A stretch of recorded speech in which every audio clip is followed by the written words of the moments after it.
ច្បាស់ Yeah ពួកបោកប្រាស់ក្នុងអេក្រង់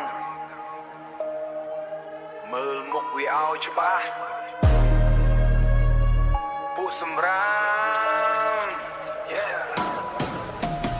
ដេកលើអង្រឹងអង្គុយចាំមើលអាឆ្កួតសំដែងធ្វើអ្នកមានតែឡានជួយយកមកអួតមាត់វាផ្អែមដូចស្ករតែចិត្តវាពឹសពុលចង់ឲ្យតែគេសរសើរចង់ឲ្យតែគេយល់វាដើរតួជាអ្នកបនតែក្នុងចិត្តជាចោលជួលកាមេរ៉ាថតធ្វើជារត់ថោកទាបផ្លែកថោកទាបណាស់ស្រែកជេរគ្នាបអើស្រុកដើម្បីពួកឯងជឿវាដែរក្បាលខួរដូចក្របឡងនេះមិនមែនជាជីវិតទេគឺជាល្ខោនបោកប្រាស់ក្នុងអេក្រង់គឺជាពួកអបោសុទ្ធ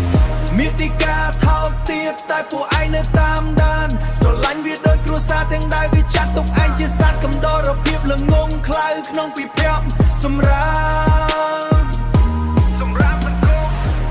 ក្នុងប្រអប់មតិឆ្លោះគ្នាដូចឆ្កែដណ្ដើមឆ្អឹងការពារវាស្ទើររងាប់ទាំងដែលវាអត់ដែលដឹងវាធ្វើរឿងអាស្រូវដើម្បីអូសទាញយកល្បីពួកស្រីឃ្លានខ្លោចចារិតថោកគ្មានតម្លៃ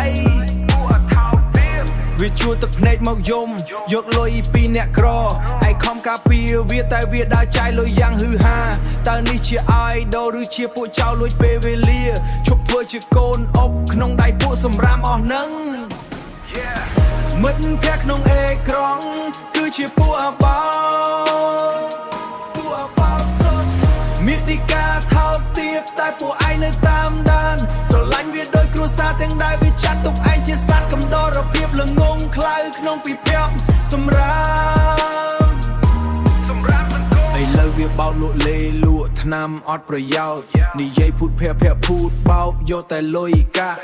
មុខមាត់វាស្អាតតែមាតិកាគឺជារោគបំផ្លាញខួរក្បាលក្មេងឲ្យចង់ល្បីតាមផ្លូវថោកសម្រាប់សង្គម